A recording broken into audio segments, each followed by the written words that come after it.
नमस्ते। पिछले वीडियो में हमने देखा था कि सत्पात्र दान से उसको अच्छी चेतना मिलती है और कुपात्र दान से उसको एक दुष्चक्र मिलता है, तो वो बाहर नहीं निकल सकता है। अब सुपात्र दान की क्या व्यवस्था है और कितने उसके आयाम है वो आज देखेंगे। वस्तुगत्या जहां पर हमारी धन शक्ति लगाई जाए ऐसे बहुत सारी चीजें बताई है, बहुत सारे क्षेत्र बताए हैं जिस पर शक्ति लगाने से हमको बोध रूपी फल प्राप्त हो जाता है। शक्ति तो मिलती ही है, साथ साथ में बोध भी मिलता है। वो बोध से कभी हम गिरते नहीं हैं, कभी हम मिसगाइड नहीं होते हैं और वो जन्मों जन्म हम विकास करते जाते हैं। लेकिन यदि कुपात्र दान से हमारी वो चेतना निम्न स्तर पर आ जाती है, हमारे आगे पीछे से लोग आते, हमारा आकर्षण वहां बन जाता है और लगभग वो एक ऐसी स्थिति हो जाती है कि कोई व्यक्ति 25 फीट ऊपर चढ़े और रोज फिर 25 फीट 30 फीट उतर जाए, फिर 50 फीट चढ़े फिर 40 फीट उतरे, फिर 50 फीट चढ़े फिर 50 फीट उतरे, तो इसका कोई मतलब नहीं रहता है, एक चक्र ही होता है। तो इसलिए यहाँ पर बताया गया है कि उत्तम क्षेत्र कौन से है। वस्तुगत्या ये एक बहुत ही मननीय बात है। नीति शतक में भर्तृहरि जी ने बताया है कि दान भोग नाश तीसरो गतयः भवन्ति धनस्य, यो न ददाति न भुंक्ते तस्य तृतीया गतिर्भवति। यानी कि धन की कोई तीन ही गति होती है। क्या क्या गति होती है तो बताते हैं भर्तृहरि जी नीति शतक में कि दान भोग और नाश ये तीन गति होती है। सबसे पहली गति होती है उसका दान, कहीं योग्य जगह पर दे दो। मध्यम होता है भोग, यानी कि स्वयं भोग लो, उपभोग कर लो। और तीसरी होती है नाश, यानी कि यदि वो न ददाती, जो दे नहीं सकता है, जो भोग नहीं सकता है, उसका नाश निश्चित होता है, वो रहता कुछ भी नहीं है। यहाँ पर वो भूल जाइए, कुछ भी यहाँ पर परमानेंट नहीं रहता है। हम कितनी भी कोशिश करें लेकिन वो रहता नहीं है। कुदरती क्रम से उसका विनियोग अवश्यम भावी है। देखना इतना ही होता है कि हम उसमें कितना कर पाते हैं, होना तो है ही उसको। जैसे एक बीज की तीन गति होती है, या तो उसको बोया जाए, या तो उसको खाया जाए, या तो उसको बोया जाए या उसको खाया जाए।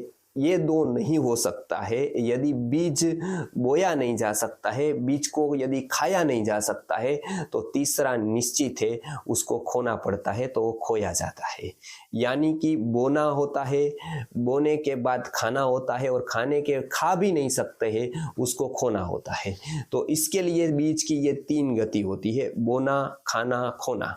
तो उसी तरह से कोई भी शक्ति की, हमारे पास जो शक्ति है, हमारे पास जो सामर्थ्य है, हमारे पास जो धन है, उसकी भी ये तीन ही गति होती है। या तो वो बोया जाए, यानी कि अच्छे काम में जब आप कोई लगाते हो, निस्वार्थ भाव से जब आप लगाते हो, तो उसको बोना कहते हैं। तब वो एक बोया जाता है। जैसे अन्न बोया जाता है तो हजारों लाखों गुना दाने साथ में आते हैं। केवल उसमें समय 4 महीने का लगता है, फल आने में 4 महीने लगते हैं। 4 महीने तक कुछ भी दिखता नहीं है। खाएंगे तो तुरंत लाभ मिलेगा, लेकिन थोड़ा सा ही मिलेगा। इसके लिए दान है वो बोने का साइन से, इसके लिए आप उसकी तुरंत की अपेक्षा कुछ भी न रखें। कोई किसान बोकर ऐसा बताए कि मुझे कुछ मिला तो नहीं, अभी मेरा पेट तो नहीं भरा। उस आदमी के पास भी 2 किलो चावल थे, लेकिन उसका पेट तो भर गया। तो उसको समझाना पड़ेगा कि वो 2 किलो चावल उसके पेट में गए, अभी वो दूसरे दिन लेट्रिन हो जाएंगे, विष्ठा हो जाएंगे और बाहर निकल जाएंगे, उसका कोई भविष्य नहीं है। लेकिन 4 महीने के बाद जो ये 2 किलो चावल है वो 2000 किलो हो जाएंगे।